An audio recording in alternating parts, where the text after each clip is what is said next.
Welcome to the Ask the Geographer podcast series, brought to you by the Education Department at the Royal Geographical Society with IBG. I'm Rachel, your host, and in each episode I'll be joined by geographers from across the globe to delve into current events, publications and research, all tied to the fascinating world of geography.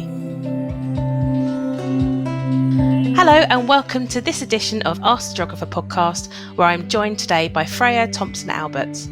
Freyja is the Ocean Engagement Manager for the Ocean Conservation Trust, OCT, based at the National Marine Aquarium in Plymouth. She featured in the BBC's documentary Secrets of the Aquarium, where her passion for bringing the wonders of the ocean to the community shone through. It's clear she loves what she does and is making a significant impact to those who are not able to access the aquarium otherwise. Freyja, welcome to the podcast. Hello, thank you so much for having me. You're welcome. So, as briefly mentioned in an introduction, you have a very exciting role in the Ocean Conservation Trust. Can you tell us a little more about it? Yeah, so I'm the Ocean Engagement Manager for the Ocean Conservation Trust. So my role is mainly to look after all of the community and public-facing programmes that we have within the Ocean Conservation Trust, the OCT. So I look after everything from snorkelling to getting people out on boat trips, to some of the key community work where we're able to help people access the ocean that wouldn't be able to access it otherwise. Wonderful. That's a very wide range of opportunities. So how do you think the outreach programme benefits people in your community? So particularly our community programmes, I think they really benefit people because we're able to break down some of those barriers that they would have had for accessing the ocean otherwise. You know, ocean accessibility is really difficult actually in quite a lot of cases, for many different reasons. You know, if you think about how you get to a beach, for example, many beaches you've got to go down a big coast path to get to it, or down lots of steps, or you might have to be able to drive to get there. And that can be really off-putting for quite a lot of people. And the ocean itself has so many benefits in terms of well-being, physical well-being as well. You know, if you're moving and using the ocean for exercise, that's really beneficial. So we want people to be able to access those opportunities wherever possible. So by being able to break some of those barriers down in the ways that we do, we're able to promote that well-being that the ocean can bring for people. So big part of it is to bring well-being to people that might not necessarily be able to have the benefits of the sea. Yeah, exactly that. And it's not always, you know, conservation is a really important thing, but in order to get people to care about conservation, they need to selfishly understand why it benefits them and what the point of it is, because a lot of people will have a person-centric view, and that's exactly what we have here at the OCT. We put the person in the middle of conservation rather than trying to put people on the outside of it and get people to change. We have this much more encompassing view that people are the problem, but people are also the solution, and everyone needs to play their part within sorting everything out, helping with the climate. But we can't do that unless everyone is included and has a seat at that table. So how do you see this model evolving to include people from outside of the local area? Yeah, so we're really hoping that our community work is able to be a bit more wider reaching, whether that's through us or whether we consult with other organisations to help them kind of have a bit more of a person-centric view. But mostly being able to roll the OCT out across the UK and show people how they can care for their local blue space. You know, the really important thing about the ocean is it was all one ocean, and all of the water in the world is all connected to one another. You know, the rivers flow into the sea, coastal areas are really important, but so are lakes, so are rivers, streams, puddles, for example. Any blue space that people have in their local area, they need to know that they're connected to it, and that water is driving everything on the planet. So we really want to be able to promote that a bit more and get people to realise that, particularly in the UK, you know, you're never more than 70 miles from the sea, which sounds far away, but actually really isn't. It's about an hour's driving on a motorway. So we want to make sure that it's benefiting everyone and evolving to be able to benefit everyone. So I don't know the answer to that question, if I'm summing that up, because it's evolving all the time. One of the beautiful things about community is it's always driven by the community itself rather than us having an idea of what we want to do. We have obviously plans and strategy of what we want to actually drive the programme, but we do put the community first and meet their needs and meet them and let them have that voice to be able to tell us what they want to do and tell us what they need. So kind of a community-driven approach. Yeah, to community. So in the Secrets of Aquarium episodes, which you feature, you use some very cool tech. You use some VR headsets to help residents of a care home see the ocean. Yes. So how do you think technology like this can help people become more connected with oceans? So the care home program is literally my favourite thing that we've ever done here at the aquarium. So the beauty of that program is that it's actually just about wonder and joy. There isn't really a whole lot of conservation per se that goes into that program. It is genuinely just about having that connection and having that happy connection to the ocean. That's really, really important, because we always talk about connection to nature, and actually sometimes people have quite negative connections to nature for whatever reason. So we want to kind of create that core positive memory for people, so that they're able to feel joyful when they think about the ocean, and then they might then want to change. But with care homes, obviously the target audience is older people, or people that might have learning disabilities, for example. So the connection is genuinely more about joy. And then they can go on and talk to their families, for example, and their families might be able to have more of a driven impact on changing their behaviour, because they see that genuine joy that their loved one has had through having that connection. Technology is amazing. It's moving forwards all the time. It's never one of those kind of endpoint things. You know, the headsets that we buy, they go out of date the minute you buy them because something new comes along. But I think technology can be much more integrated into conservation, and not just, you know, looking for animals, pinpointing areas you can restore.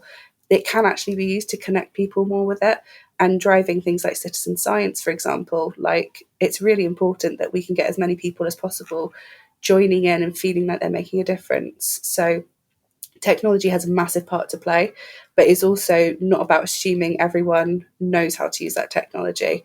You know, when we go into a care home with a VR headset, a lot of the time the residents, it's met with fear, which is completely understandable.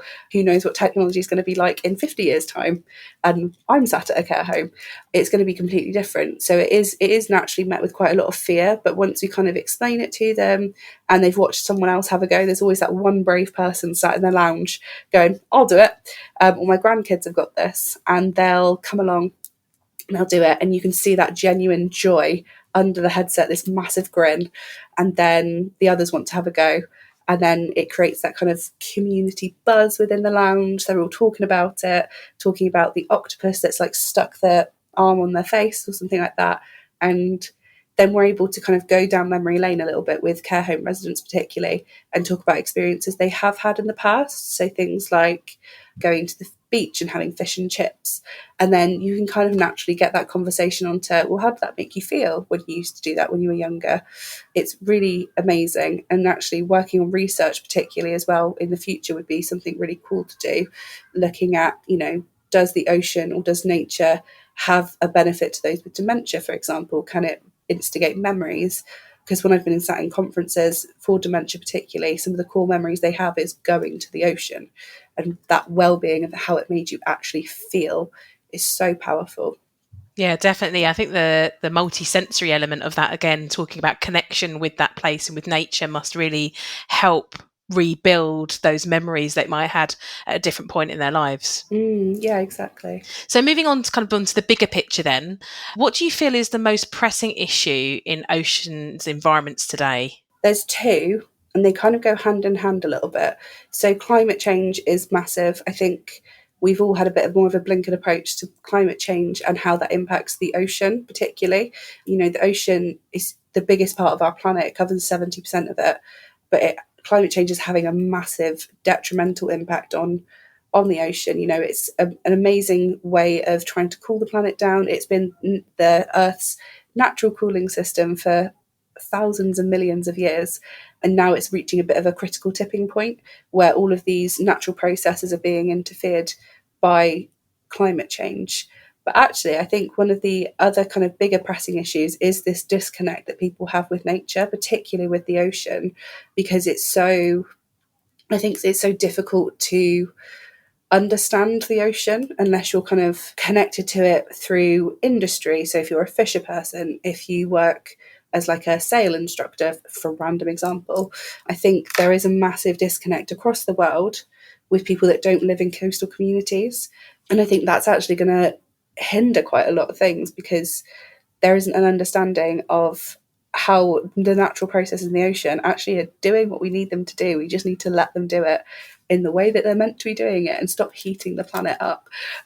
So I think those two kind of go hand in hand, really.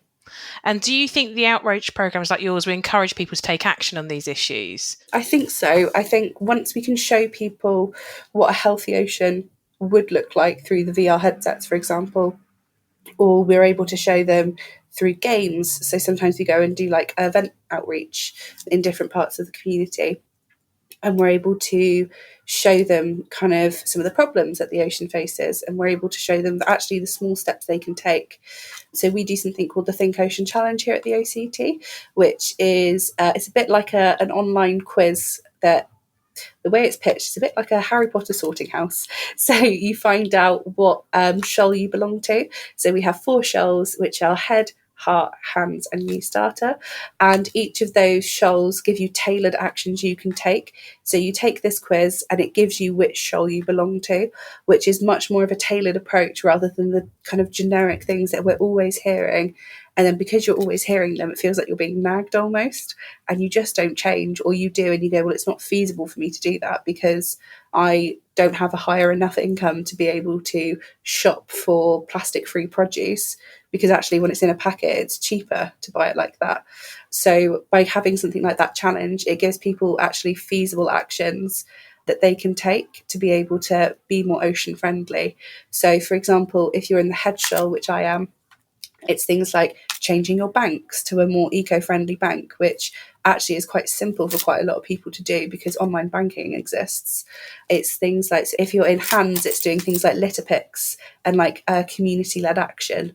If you're in heart, it's going to the ocean and just feeling well when you're there. And then new starters, it might be doing something like a plastic audit in your bathroom or in your kitchen and looking at spaces where you can slowly reduce your plastic use. So in the bathroom, could you move to conditioner bars or shampoo bars instead of plastic bottles for things? So I think those kind of encouraging actions where you make it a bit fun by doing a quiz, you feel like you're part of the community through those different shows, and then you've got actions that are actually feasible for you to do, are really, really powerful. So that's one of the kind of ways that we're kind of having fun and then giving them that action to do at the end of any interaction we have. That sounds really interesting and very focused on the individual as well. Mm. So if there was one action you would like people to take into the stewardship of our oceans, what would it be and why would it be that one? I think the biggest thing people can do for the oceans is just enjoy it and feel connected to it.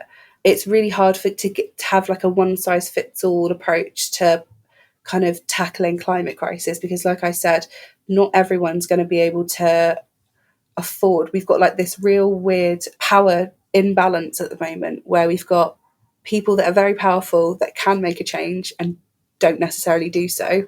And then a lot of the kind of pressure is put on individual people when sometimes it's not tangible. So it's things like turn your heating down. Most people have turned their heating down already because it's impossible to afford to heat your house at the moment. So it's being told stuff like that and feeling powerless. So I think the biggest thing they can do is just feel connected to it and actually realize what your why is. Why do you want to save the planet? Why do you want to help protect the ocean? Because it's going to be different for everyone and everyone's going to have their different whys. So when we talk about it here at the OCT, everyone's got a different reason for working here. Everyone's got a different reason for doing the work we do.